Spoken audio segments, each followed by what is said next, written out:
인사 먼저 하겠습니다. 은혜의 자리, 축복의 자리 참 잘 오셨습니다. 네, 오늘도 하나님 예비하신 놀라운 복과 은혜가 여러분들에게 가득 임하기를 주님의 이름으로 축원합니다.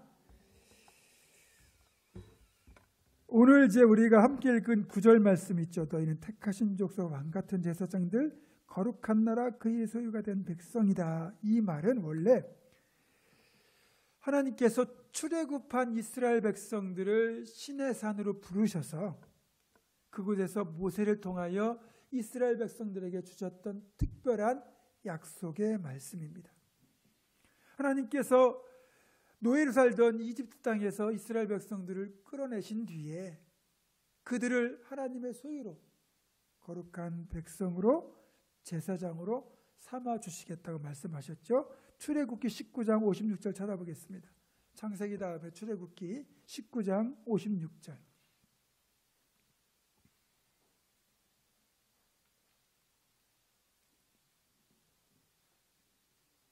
출애굽기 19장 56절. 창세기 다음에 출애굽기예요.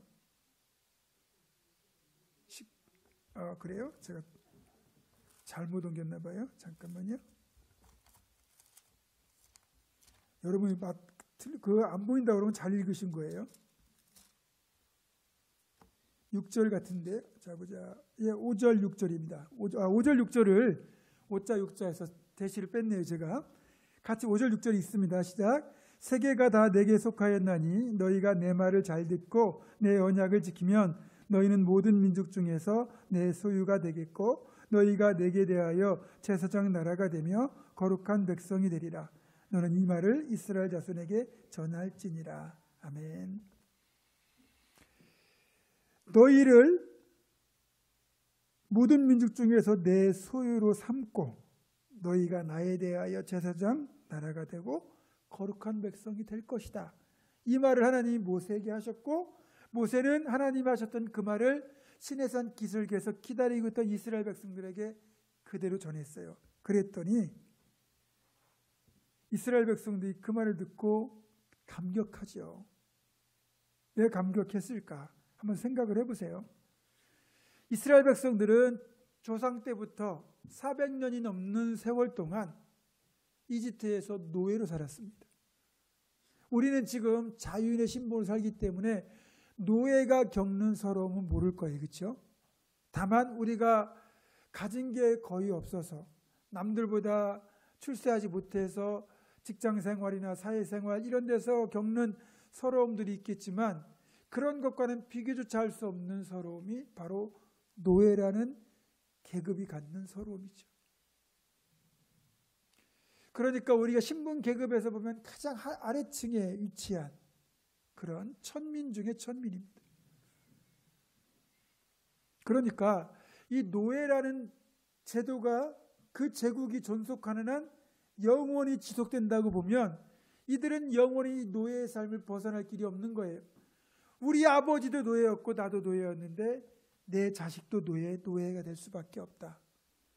나는 노예로 사는 건 그래도 어떻게든 내 숙명이라고 생각하고 그냥 받아들이고 살겠지만 나 때문에 나에게서 태어난 내 자식까지 내 손자 손녀들까지 이런 비참한 삶을 사는 노예가 되어야 된다고 생각하면 자식이 귀하긴 하겠지만 억장이 무너질 거 아닙니까? 그럼에도 불구하고 자기들 스스로의 힘으로는 그 신분을 바꿀 수 있는 기회가 없는 거예요. 소위 말하면 신분 상승의 기회가 아예 존재하지 않는 시대에 그런 제국하에서 이들은 노예로 살았어요. 요즘 그 20대와 30대가 열광하고 있는 것들 중에 하나가 뭐냐면 암호화폐라고 하는 가상화폐, 즉 비트코인이나 이런 그런 가상화폐에 올인하는 것, 또 주식 같은 거에 올인하는 겁니다. 왜 그럴까? 저희 40대 이후의 세대는 그래도 고생을 좀 해봤어요. 우리 어머니들의 세대는 보릿고개를 겪었던 진짜 어려운 시절을 살았던 세대고 저희는 그 정도까지는 아니지만 어쨌든 간에 어려운 시절을 겪어봤어요. 그래서 지금 우리가 누리는 이 풍요가 얼마나 감사한지 몰라요. 그런데 이제 저희 자녀들 세대, 요즘 20, 30대만 해도 사실 가난을 모르죠. 그래도 꽤 풍족한 세대입니다. 왜냐하면 우리나라가 88 올림픽을 계기로 엄청난 경제 성장을 이루잖아요. 그러면서 말 그대로 개발도상국에서 중진국 수준에 올라간 거예요. 그때 태어난 세대가 지금의 20, 30대거든요. 그런데 20, 30대는 그들이 바라보는 시선이 그들과 비슷한 수준에 있는 사람들이나 더 어려운 사람들을 바라보는 것보다 가진 자들의 그 누리는 삶을 보는 거예요. 요즘 TV의 프로그램을 보면 나 혼자 산다, 또 미운 우리 새끼 이런 걸 보면 혼자 그 넓은 집에 잘 꾸며놓고 거기 사는 걸 보잖아요. 그리고 좋은 차를 몰고 맛있는 걸 먹으러 다니고 그렇게 돈 들여 여행 다니는 걸 본단 말이죠. 그러니까 이들에게 있어서 그들이 지향하는 꿈꾸는 세계는 뭐냐면 자기들도 그런 삶을 누리는 거예요. 그런데 그런 어떤 자기들이 이제 꿈꾸는 이상과 현재 자신의 현실을 놓고 보면 자기가 그런 삶을 누리기에는 너무 괴리가 심하거든요. 그러면 저희 때만 해도 재산형성저축, 줄여서 재형저축이라는 게 있었어요. 그래서 우리가 매달 얼마씩 넣으면 만기가 됐을 때 정부에서 또 그에 상응하는 상당 부분의 이자를 플러스해서 줘가지고 그걸로 돈을 어느 정도 모으고 그래서 집을 조금씩 넓혀가고 나중에 기회가 되면 주택 청약부금 들은 걸로 해서 아파트 청약을 해서 작은 집이라도 하나 장만하는 그런 꿈들을 꿔왔잖아요. 근데 요즘 친구들은 그것을 차곡차곡 이뤄가기에는 시간이 너무 많이 걸린다. 그리고 이렇게 해서는 불가능하다는 생각에 그런 것들을 빨리 이루고 싶으려면 일확천금 같은 어떤 이익의 기회를 가져야 되는 거예요. 그런데 그런 것들을 이 젊은이들이 목격하는 게 코로나 이후에 급격하게 추락했던 주가가 급등하면서 적게는 두세 배, 많게는 한 10배까지 오르는 것도 봤잖아요. 그러니까 내가 1,000만 원만 투자했다면 1억이 될 수도 있는 거고 비트코인 같은 암호화폐는 그게 내가 500만 원 때 사놨으면 지금 8천만 원까지 갔었으니까 그게 열 몇 배, 또 몇십만 원 할 때는 몇백 배도 그런 이익을 거뒀다. 그런 기회가 있었을 수도 있다라는 생각에 늦게나마 이걸 잡으려고 뛰어든 거예요. 저는 주식시장에 10년 동안 종사했던 경험을 통해서 아무리 뭐라고 해도 성도라면, 신앙인이라면 주식이나 이런 복권 그리고 이런 가상화폐는 더더욱 하지 말아야 된다고 생각하거든요. 하나님이 복 주시는 방법은 그게 아니거든요. 땀 흘려 수고한 상태에서 하나님이 복 주실 때 복의 문이 열리는 건데 그런 식으로 돈을 벌 수 있다고 생각했을 때 혹 벌었다 치더라도 그렇고 손해보면 더더욱 그렇고 내가 왜 주가가 오르고 내리고 비트코인 가격이 오르고 내리는 것 때문에 일희일비하면서 그것 때문에 내 행복이 좌우되냐 이거예요. 그리고 소중한 땀의 가치를 잃어버리거든요. 근데 문제는 20, 30대가 여기에 열광하다 보니까 이제 이들은 더더욱 앞이 암울해요. 왜냐하면 있는 건 없는 돈 적금 든 거 다 깨가지고 끌어모아서 몇 천만 원 거기다 집어넣는데 반토막 나고 5분의 1 되고 10분의 1 되고 더 좌절하는 거죠. 그러면서 사회에 대한 불만만 쌓이는 거예요. 그런데 이들이 한편 안쓰럽고 이해되는 건 뭐냐면 이들이 신분 상승할 수 있는 계층의 사다리가 점점 더 없어진 거거든. 왜냐면요, 보세요. 이제는 가진 자가 자식도 잘 가르쳐요. 걔들이 공부도 더 많이 해요. 그러니까 지식의 대물림, 부의 대물림이 함께 가는 거예요. 예전엔 개천에서 용이 났어요. 그렇죠? 자기가 열심히 공부만 하면 힘들어도 그래도 좋은 대학 가고 또 열심히 공부하면 공장 들어가서 그래도 소리 하지 않고 중산층으로 살 수 있는 기회의 문이 열렸는데 지금 정말 부자 부모를 두고 그렇게 지식인 부모를 두지 않은 자녀들은 그럴 수 있는 기회가 거의 없거든요. 그러니까 이 20, 30대는 결국 내가 어떻게든 모험을 무릅쓰고도 돈을 벌어서야 내가 그렇게 넓은 집도 사고 좋은 차도 사고 놀러다니면서 연예인들이 보여주고 성공한 사람들이 보여주는 그런 삶을 살 수 있다고 생각하기 때문에 그런 무리수를 둔 거예요. 근데 주식시장에 이런 말이 있어요. 하이리스크 하이리턴. 고위험 고수익이란 말인데 이게 사실 뒤집어야 돼요. 하이리스크 하이리턴이 아니고 하이리턴 하이리스크예요. 무슨 말이냐. 내가 큰 수익을 원하면 그만큼 큰 위험도 감수해야 된다는 얘기인데 여러분 그 얘기는 뭐냐면 내가 성공할 기회가 그만큼 적다는 뜻이거든요. 주시장에서 100명이 투자하면 1명은 성공합니다. 그리고 9명 정도는 그래도 꽤 재미를 봅니다. 그리고 10명 정도는 본전입니다. 나머지 80%는 다 손해봅니다. 어떤 분이 1억을 투자를 했어요. 그래서 1년 동안 열심히 사고 팔았는데 1억이 남았어요. 그대로 본전한 거예요. 이분이 1년 동안 자기가 주식 매매해가지고 거기서 증권회사에 매매 수수료 떼어준 거하고 증권거래세라는 게 또 있거든요. 나라에 떼는 거. 그걸 다 합치니까 1억이 들어요. 그러니까 자기는 열심히 해가지고 증권회사 먹여 살린 거예요. 왜 그렇게 합니까? 물론 뭐 이걸 다 나쁘다는 뜻은 아니고 정말 좋은 회사에 장기적인 투자로 그리고 내가 어느 정도 재산이 형성되어 있을 때 일정한 포트폴리오 중에 주식 투자 비율을 한다는 건 괜찮지만 그걸 가지고 내가 수익을 올려서 먹고 살겠다고 하는 거는 제가 볼 때는 그리 바람직하지 않아요. 자, 그래도 예전에 비하면 계층 사다리가 점점 더 사라진다 하더라도 제가 볼 때는 젊은이들이 정말 성실하게 열심히 일하면 그래도 누리며 살 수 있습니다. 근데요, 3,500년 전 모세가 출애굽을 하려고 하던 그 시대에는 계층의 사다리는 거의 없었습니다. 불가능하다고 봐야죠. 이스라엘 백성들 같은 경우는 그런 꿈조차 꿀 수가 없었던 거예요. 그것이 어찌 보면 죽을 수도 있는데 그 죽음을 무릅쓰고 출애굽을 감행하게 만든 비결이기도 한 거죠.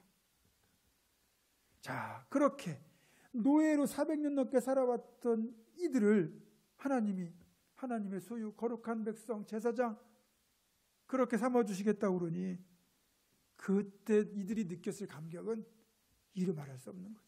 폭탄선언이었던 겁니다. 자, 우리는 이 약속이 어떤 정도인지 잘 몰라요. 한번 사진 좀 띄워줘 보세요. 이게 이제 이집트에 가면 룩소르라고 하는 나일강 상류 쪽에 위치한 그 룩소르라고 하는 고대 수도의 동편에 위치한 카르낙 신전이거든요.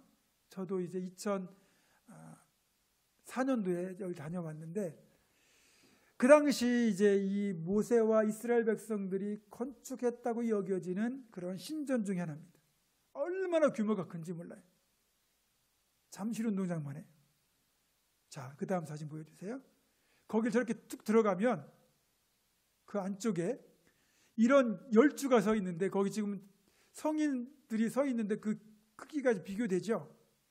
성인들 한 10명이 손을 잡아야만 두를 수 있는 열주가 한 200여 개가 이렇게 쫙 서 있는 이 신전의 본당이 있습니다. 지금은 저기 이렇게 하늘이 보이지만 저기가 다 기둥으로 연결돼 가지고 완전히 이렇게 큰 홀이 돼 있었죠. 그거를 3,500년 전에 저렇게 돌을 쌓고 만들었다고 생각을 해보세요. 그리고 저 뒤에 보이는 뾰족한 게 오벨리스크라고 하는 돌 하나, 화강암 하나로 그냥 그 돌 자체를 떠가지고 옮겨서 세워놓은 거예요.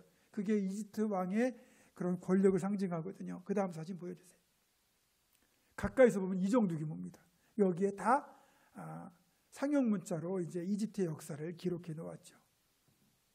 이거는 신전의 극히 일부입니다. 이런 신전이 룩소에만 해도 카르낙 신전과 룩소 신전 두 개의 신전이 큰 것이 존재를 해요. 그리고 서편에는 왕가의 계곡이라고 하는 그런 지하 무덤들이 즐비하게 있습니다. 생각해 보세요. 이스라엘 백성들이 저런 규모의 화려하고 크고 웅장한 신전 또 왕궁을 건축하는 데 노예로서 노동력을 제공하잖아요. 얼마나 고달프겠습니까? 그런데 그렇게 자기들이 죽을 힘을 다해서 완공한 저 신전과 왕궁에서 그렇게 왕으로 제사장으로 권력을 누리면서 호의호식하는 그런 왕족이나 제사장들을 볼 때 어떤 생각이 들었겠어요? 감히 쳐다볼 수도 없고 꿈꿀 수도 없는 저 신분의 사람들 얼마나 부럽고 또 얼마나 두렵겠습니까? 그렇지만 언감생신 자기들은 그런 꿈도 못 꿨어요.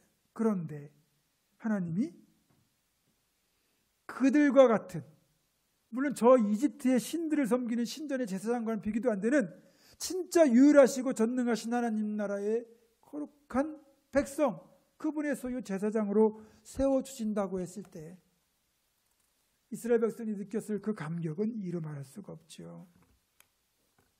그런데 그 특별한 이 하나님의 선언, 소유, 거룩한 백성, 제사장 이 선언을 베드로는 1500년 뒤에 그대로 이걸 베드로서에 가지고 와서 베드로서를 읽는 소아시아 교회에 있는 성도들에게 그대로 지금 선포하고 있는 겁니다.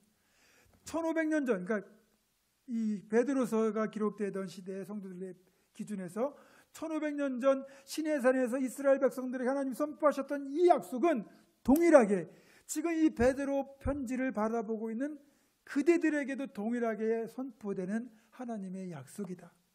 너희의 정체성은 바로 이것이다라고 지금 베드로 사도는 이야기하고 있는 거예요. 그리고 오늘날 그로부터 2000년 뒤, 그리고 시내산에서 보면 3500년 뒤를 살아가고 있는 신약시대의 우리 같은 성도들에게도 동일하게 유효한 하나님의 약속이라는 거예요.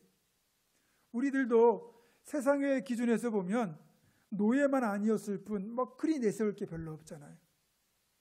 그런데도 하나님이 일방적으로 우리를 택하시고 우리를 하나님의 소유로 삼아주시고 그리고 우리를 하나님 앞에 거룩한 제사장, 만제사장으로 삼아주셨습니다.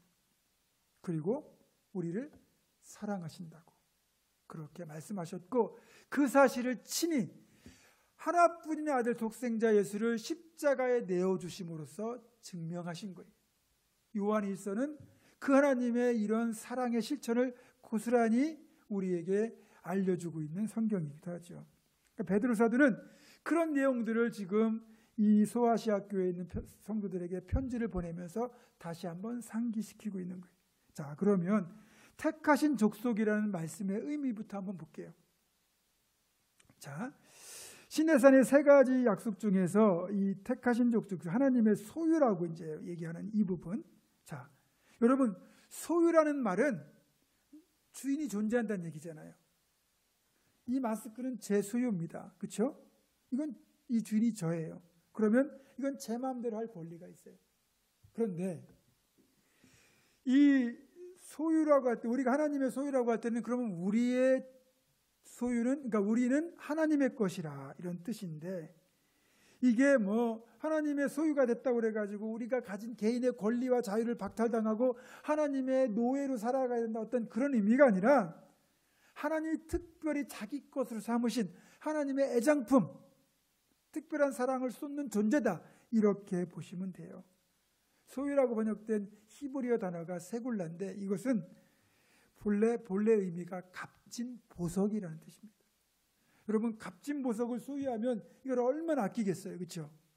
그래서 이거를 도난당하지 않도록 잘 보관하기도 하고, 그리고 좋은 자리, 어떤 의미 있는 자리 나갈 때는 이걸 꼭 끼고 나가고 그렇게 애지중지하는 거 아니겠어요?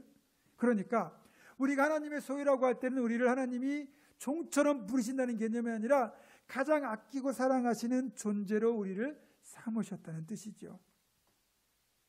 하나님은 온 우주 만물의 창조주이시고 주인이세요. 만든 사람이 주인인 것처럼 우주 만물을 하나님이 창조하셨으니까 온 우주 만물은 하나님의 것이고, 우리도 하나님이 만드셨으니까 우리도 하나님의 것이에요. 그런데 달리 말하면 모든 것이 하나님의 것이기 때문에 하나님은 소유 자체에 아쉬움이 없는 분이에요. 그렇잖아요. 워낙 가진 게 많으면 남들에게 그냥 줄 수도 있고, 너 가져가더라도 그래 너 가져갈 수 있는 건데, 하나님은 모든 것을 소유하신 분이기 때문에 소유에 대한 아쉬움이 전혀 없으신 분이에요. 그런데 그 많은 것들 중에서 특별히 하나님이 이거는 내 거다라고 찍어가지고 하나님이 아끼시는 존재가 바로 우리 여러분이라는 거죠. 그리고 흥미로운 사실은 우리가 생각할 때 보통 우리는 가치가 있는 것, 비싼 것만 우리는 좋아하잖아요. 그런데 가치로서 감히 매길 수 없는 그런 존재들이 있습니다. 특별히 나의 어떤 추억이 담긴 물건, 그런 거 있잖아요. 여러분, 예를 들어서 남편이나 아내가, 그렇죠? 이렇게 정말 사랑의 고백을 담아가지고 써보낸 사랑의 편지가 있을 거 아닙니까? 그건 뭐 종이 한 장값, 볼펜값 하면 기껏해야 몇십 원에 불과할 겁니다. 그렇죠? 근데 그거를 여러분이 귀하게 여긴다면 어떤 뜻이겠어요? 이 안에 담겨 있는 그 의미가 특별한 것이기 때문에 이거는 돈과 바꿀 수 없는 거죠.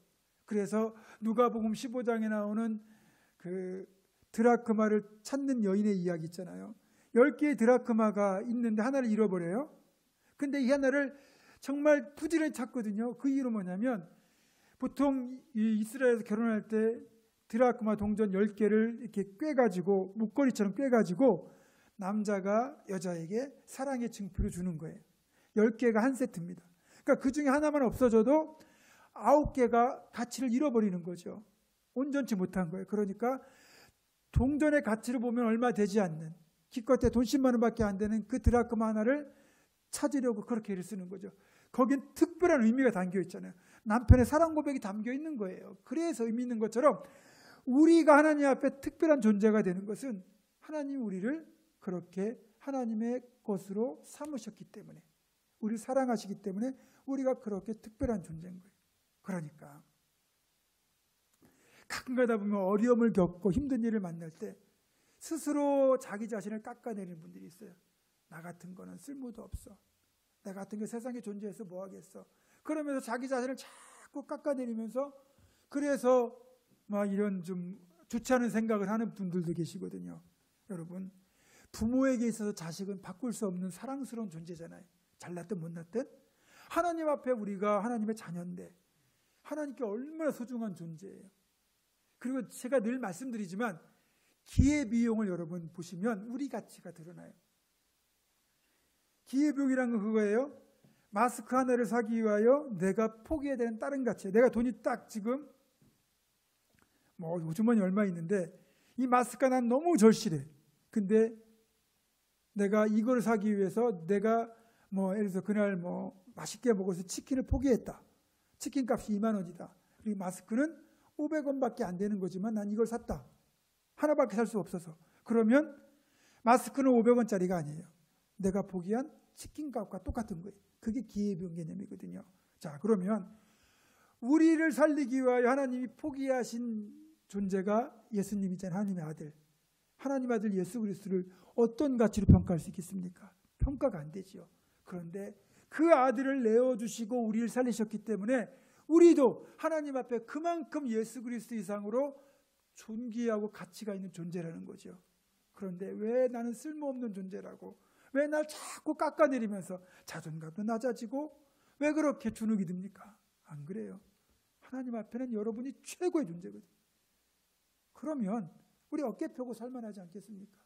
그리고 이 땅에서 모든 것이 평가되고 끝난다면 하나님은 불공평하신 분이죠. 누구는 잘 살고 세상 기준으로 잘 살고 누구는 건강하고 누구는 하느님과 잘 되고 그러는데 나는 이렇게 잘 되는 게 없고 치질이도 어려움을 겪고 그렇다고 보지만 여러분 이 땅이 끝이 아니거든요. 이 땅은 정오에 불과한 짧은 시간이라면 그 이어지는 영원한 시간 동안 우리는 하나님 앞에서 하나님 주신 축복 속에 정말 모든 걸 다 누리며 살 수 있거든요. 그러니까 이 땅의 삶에서 조금은 불공평하다는 생각이 들더라도 하나님 다 기억하셨다가 하늘의 상급과 그 안에서 누리는 복락으로 다 갚아주시니까 여러분들 전혀 그런 것 때문에 주눅 들거나 자기 자신을 절대로 평가절하하지 마시기 바랍니다. 그 다음에 우리가 하나님의 소유로 확정이 됐다면 그 다음에 어떤 일이 벌어지느냐. 하나님의 소유가 됐기 때문에 사탄이 우리를 절대로 못 뺏어간다는 거예요. 강한 자가 약한 자의 것을 뺏는 거예요. 나보다 강하면 내가 뺏을 수가 없어요. 하나님과 사탄 사이에 누가 더 강합니까? 비교도 안 되죠. 그런데 하나님이 너는 내 것이라 라고 하나님이 선언하셨잖아요. 하나님 걸 만드셨잖아요. 사탄이 우리를 미혹할 수는 있겠죠. 그러나 우리를 하나님의 손에서 빼앗아 갈 수가 없습니다. 그래서 우리가 믿음에 굳게 서 있기만 하면 때론 넘어질 수 있지만 그러나 우리가 실족하거나 끝내 하나님과 멀어질 수가 없는 것이 하나님이 하나님 것을 지키잖아요. 그렇기 때문에 우리를 하나님께서 안전하게 또 믿음 안에서 반드시 지켜줄 것이기 때문에 여러분들 그 사실을 또 기억하면서 늘 평안 가운데 거하셨으면 좋겠습니다. 두 번째는 제사장을 삼아주시겠다는 거예요. 여러분, 제사장이라는 존재는 중보적 존재예요. 중보적 존재.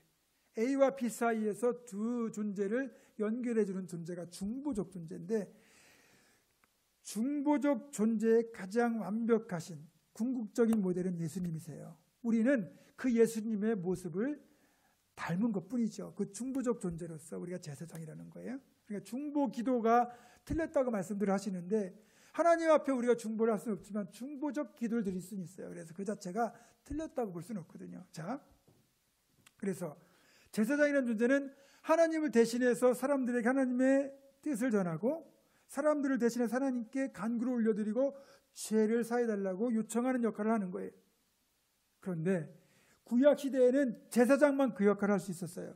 그런데 예수 그리스도의 신약 시대를 살아가는 우리들은 예수님이 자신의 몸을 제물로 드리시고 우리를 만인 제사장으로 삼아주셨기 때문에 저와 여러분은 스스로 우리가 하나님 앞에 기도로 나아갈 수 있게 됐다는, 이게 우리를 제사장 삼아주신 의미예요. 구약에서는 내 스스로 내 죄를 사할 수가 없어요. 내 죄를 가지고 나아가서 내 죄를 짐승의 머리에 얹어 전가하면 그 짐승을 제사장이 대신 잡아주고 하나님께 번제를 드림으로써 제사장이 내 대신 죄를 하나님께 올리면서 속죄를 하거든요. 제사장이 없이는 죄를 용서받을 길이 없었어요. 그러나 신약시대에 우리들은 스스로 하나님 앞에 죄를 가지고 나아가서 기도로 내 죄를 아뢰고 회개하면 그 죄를 해결받을 수 있는 길이 열린 거죠. 저는 여러분을 영적으로 지도하는 목회자고, 하나님 앞에 1대1로 제사장의 자격으로 쓰는 건 저나 여러분이나 동일하다는 거예요. 그러니까 목사는 제사장이 가지고 있던 그 직분의 여러 가지 성격 중에서 말씀을 가르치고 지도하며 그렇게 교회의 권위를 가지고 이렇게 공동체를 이끌어가는 그 역할을 물려받았을지 모르지만, 제가 여러분들의 죄를 대신 하나님 앞에 가지고 가서 대신 아뢰고 사함받는 그런 역할을 할 수 없어요. 그건 여러분이 하셔야 되는 거고, 그리고 기도조차도 여러분이 하나님 앞에 간구할 건 간구하시고, 목사의 기도가 더해지길 원한다면 기도 제목을 알려주시면 저도 함께 기도하면서 기도의 능력이 커지는 거죠. 그래서 여러분들이 이 제사장의 역할을 제대로 감당할 때 여러분도 바로 서는 거고, 제사장 공동체가 타락하면 그 민족 공동체는 망하는 건 불불환한 거예요.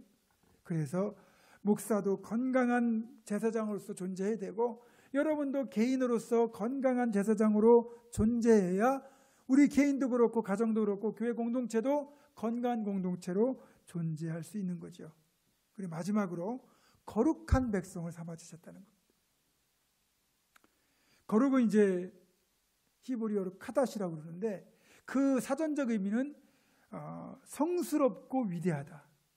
그러니까 말로 표현할 수 없는 구별된 어떤, 그렇죠, 범접하기 어려운 그런 진짜 깨끗한 순수 그 자체. 근데 이게 워낙 압도적으로 위대하기 때문에 감히 다가설 수도 없는 그런 느낌, 이게 거룩이기 때문에 이 거룩이라는 말은 오직 하나님께만 붙일 수 있는 호칭입니다.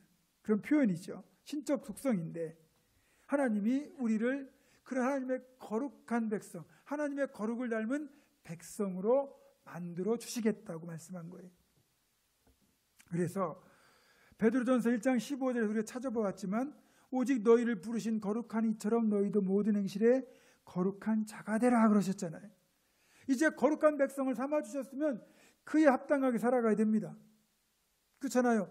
제가 목사가 됐으면 목사를 하나님 목사 삼아주셨으니까 목사에 합당한 삶을 살아야 되는 거고, 장로로 세워주셨으면 장로에 합당한 삶을 사는 거고, 권사로 집사로 세워주셨으면 그 직분에 합당한 삶을 사는 거예요. 교사로 세워주셨으면 교사로서 아이들을 정말 주의 말씀과 사랑으로 양육하는 것을 감당하는 게 그 삶에 합당한 삶이거든요.